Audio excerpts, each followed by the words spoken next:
안녕하세요. JD 부장구세소장 조정입니다. 오늘은 중국발 디플레이션이 CPI를 끌어내릴까라는 주제로 말씀드리도록 하겠습니다. 2023년 7월 11일 화요일 시험입니다.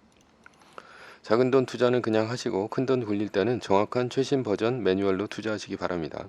JD 부장구소 유튜브 멤버십은 영상 및 링크를 타고 가입하시면 됩니다. 뉴욕 마켓워치 CPI 3%대 둔화 기대 주식 올라가고 달러 떨어지고 채권 혼조다라는 기사가 있습니다. 어제는 나스닥이 0.18%, S&P 500 지수는 0.24%, 다우존스 지수는 0.62% 오르면서 3대 지수 모두 상승했습니다. 메인 이슈입니다. 중국 디플레이션이 CPI를 끌어내릴까? 시장은 내일 오후 9시 30분에 발표될 CPI를 앞두고 관망되었습니다. 월가는 CPI가 지난해와 같은 기간보다 3.1% 오를 것으로 예상을 했습니다. 지난달 CPI는 4.1% 예상했는데 4.0%로 서프라이즈 했죠. 이번에도 예상보다 낮게 나온다면 증시는 크게 오를 수 있습니다. 3.1% 이하라면 연준이 제시하는 2% 물가에 근접하기 때문입니다. 이러면 연준도 금리를 올해 2번이나 올릴 이유가 없어집니다. 그러나 CPI가 지난달에 이어 1%나 낮추었다가 예상치보다 높게 나오면 주가는 반대로 급락할 수 있습니다. 그렇다면 월가는 왜 CPI가 3.1%로 낮게 나왔을 거라 예상한 것입니까?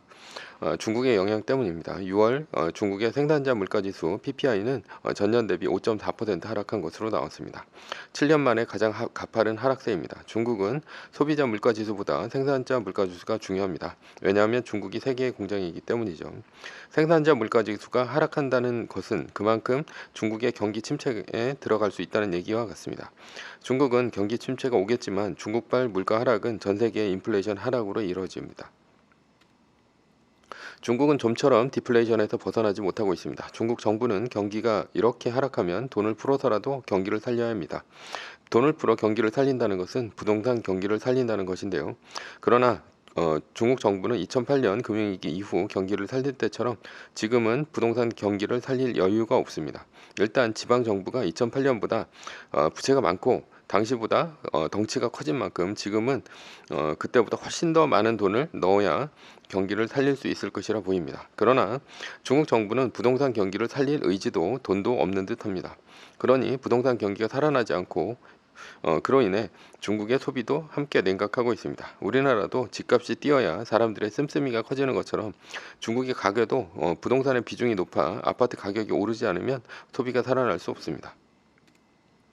중국 정부가 부동산을 살리지 않는 이유는 무엇일까요? 우선은 부동산 경기를 살렸다가 부동산 부채가 더 늘어나면 곤란합니다. 그래서 중국 정부는 부동산보다는 국가 전략 산업인 반도체에 많은 돈을 쏟아붓고 있습니다. 미국과의 패권 전쟁에서 밀리지 않기 위해서 중국 정부는 부동산보다는 반도체의 선택과 집중을 한 것으로 보입니다. 이에 미국은 엔비디아를 비롯한 반도체 생산업체에 대해 중국 수출을 제한하고 있습니다. 그리고 일본, 대만, 네덜란드 등과 협력해서 중국으로의 반도체 장비와 부품의 수출 통제도 함께하고 있습니다. 반대로 중국은 갈륨과 게르마늄 등 반도체 소재의 수출을 제한하고 나왔습니다. 앞으로도 중국 정부가 돈을 반도체에 쏟아부으면 결국은 중국의 소비 침체는 더 심해질 것으로 보입니다.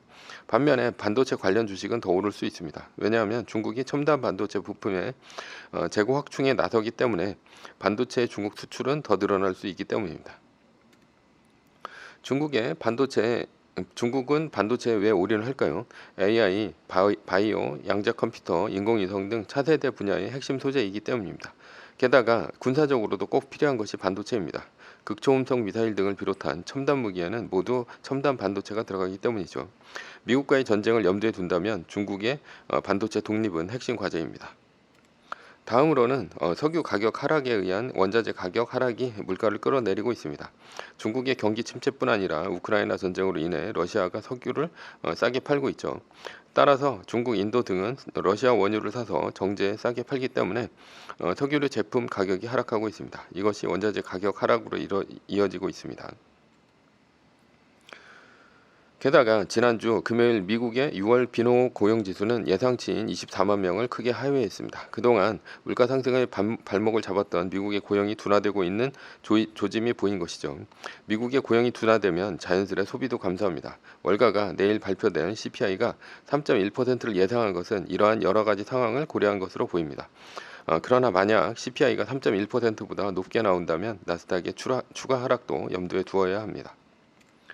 어제 나스닥은 올랐는데 빅테크 종목 중 메타를 제외하고 애플, 구글, 아마존, 테슬라 등 모두 하락했습니다. 그동안 많이 올랐던 빅테크 종목이 하락한 이유는 나스닥 100의 리밸런싱 때문입니다. 빅테크 종목의 주가 상승이 가팔라서 가격 조정을 한다는 얘기가 있습니다. 반면에 메타는 트위터 짝퉁인 스레드의 돌풍이 주가 상승을 이끌었습니다. 결론입니다. 내일 9시 30분에 발표된 CPI가 주가에 영향을 미칠 것입니다. 3.1%로 낮게 예상한 만큼 3.1% 이하로 나오기는 힘듭니다. 목표에 부합하면 주가 상승을 즐기면 되고요. 목표에 미달하면 매뉴얼로 대응하면 됩니다. 서브 이슈입니다. 한국은 왜 공부로 출세를 하는가? 30도가 넘을 만큼 날씨가 덥습니다. 이때 생각나는 박명수의 어록이 있습니다. 공부 안 하면 더울 때 더운 데서 일하고 추울 때 추운 데서 일한다. 맞는 말이지만 이 말을 들었을 때 불편한 사람들도 꽤 많을 것입니다. 꼭 공부를 해서 좋은 대학, 좋은 과를 가야 성공한 인생인가에 대해서 생각하는 사람들이 그런 생각을 할 것이죠. 결론부터 얘기하자면 한국은 좋은 대학, 좋은 과를 나와야 성공하는 인생은 아니지만 남들에게 인정을 받는 사회입니다. 건동홍만 나와도 월급 더 받는다. 아버지 학력도 중요. 김진규의 데이터 너머라는 이제 기사가 있는데요. 서영고, 서성한, 중경외시, 건동홍만 나와도 그렇지 않은 대학을 나온 사람과 연봉이 50%나 차이가 난다는 것이 연구 논문으로 밝혀졌습니다. 호주 용적 배관공 의사보다 많이 번다라는 기사가 있는데요. 그러나 한국과 달리 유럽, 호주 등 서구에서는 백원공이 의사보다 월급을 많이 받는다고 합니다. 사회 보장이 잘 된 유럽이나 러시아 등에서는 때에 따라서는 백원공이 의사보다 월급을 많이 받는 것이 사실인 듯합니다. 그런데 왜 한국은 백원공이 의사보다 월급이 적을까요? 이 물음은 틀렸습니다. 왜냐하면 유럽은 백원공이 의사보다 더 많은 월급을 받을까를 묻는 것이 더 맞습니다. 유럽의 자동차 기업은 자동차 부품 업체에게 갑질을 하지 않습니다. 예를 들어 독일의 폭스바겐 자동차에 베어링을 납품하는 부품 업체가 있다고 칩시다. 그런데 폭스바겐이 베어링 납품 업체에게 원가가 1유로인 베어링을 0.5유로로 납품 단가를 후려치면 어떻게 될까요?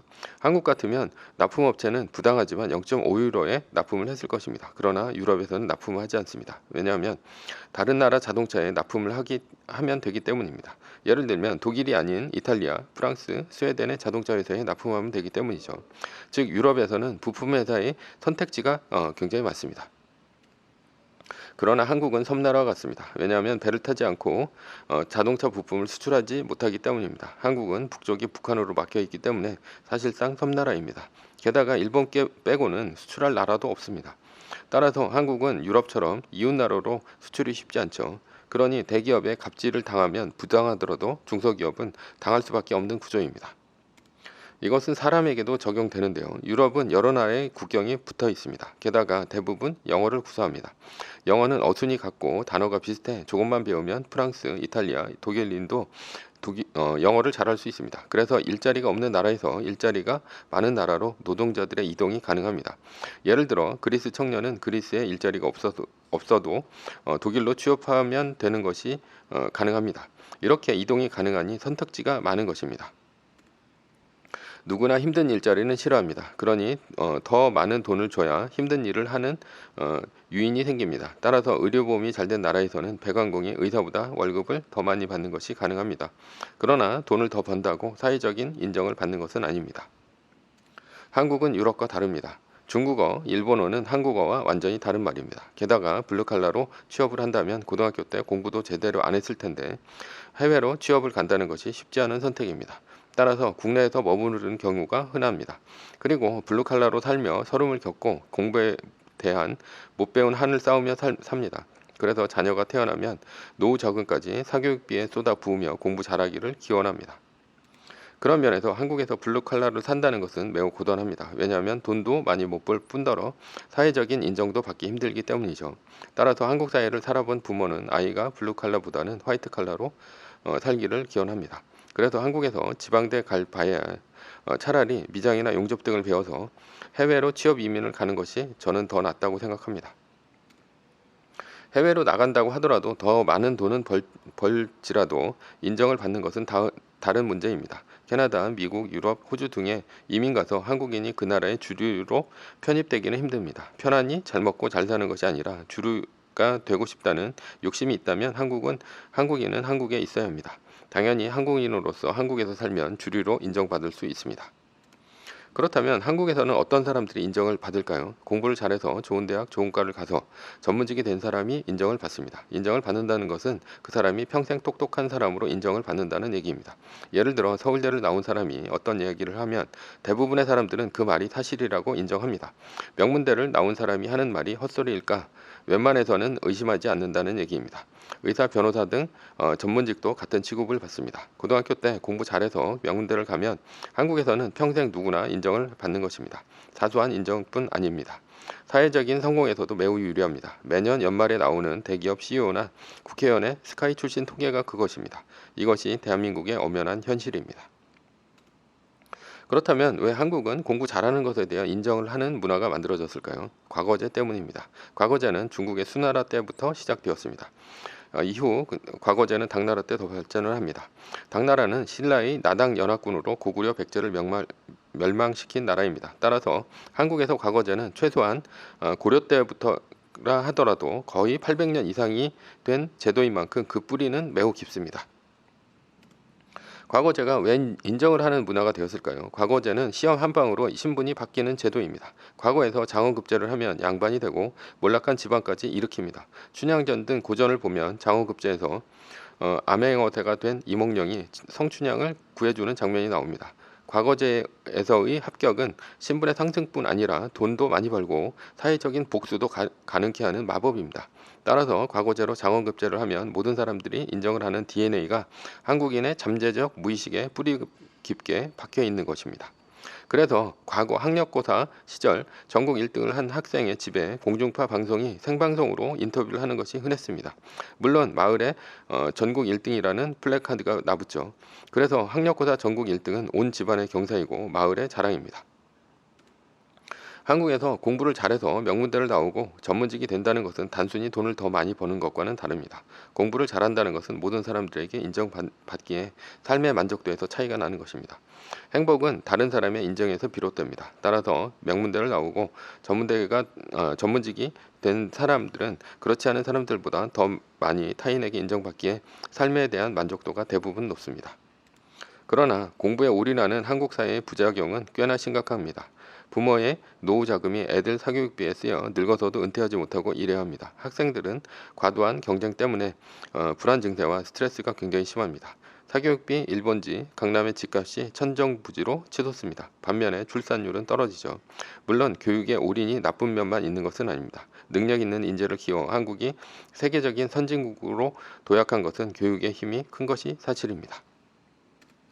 결론입니다. 바꿀 수 없다면 인정하고 그 체제에 맞춰 살아야 합니다. 욕만 해서는 한 번 사는 인생 후회뿐입니다. 욕을 한다고 인생이 바뀌지는 않습니다. 그것을 아는 사람이 여러 부작용이 있음에도 불구하고 자녀 사교육에 노후 자금을 올인하고 있는 것입니다.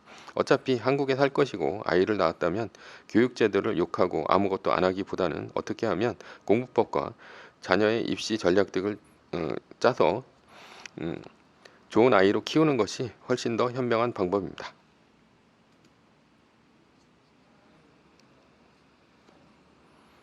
매뉴얼입니다. 세계 1등 주식은 전고점 대비 2.5% 떨어질 때마다 10%씩 팔면서 리밸런싱을 하다가 나스닥 마이너스 3%가 뜨면 말뚝을 박는 것입니다. 그러다 반등이 시작되면 V자 반등 리밸런싱을 하면 됩니다. 자세한 내용은 JD부장연구소 다음 카페를 참조하시거나 동영상 밑에 리밸런싱 말뚝박기 댓글 링크를 참조하시기 바랍니다. 전제는 세계 1등 주식은 우상향 합니다. 매뉴얼을 지키며 세계 1등에 투자하면 매년 25%의 복리로 10년간 10배, 20년간 100배로 재산을 불릴 수도 있습니다. 위의 상황은 매뉴얼일 뿐입니다. 따를 사람은 따르고 참고할 사람은 참고하시면 됩니다. 주식을 사고 파는 것에 대한 모든 책임과 이득은 본인에게 있습니다. 매뉴얼을 지키려면 머리를 쓰지 말고 머리를 쓰려면 매뉴얼을 지키지 맙시다. 오늘은 중국발 디플레이션 이 CPI를 끌어내릴까라는 주제로 말씀드렸고요. 지금까지 JD부자연구소의 소장 조던이었습니다. 컨텐츠가 좋았다면 구독, 좋아요, 알람 설정 부탁드립니다. 지금까지 들어주셔서 감사합니다.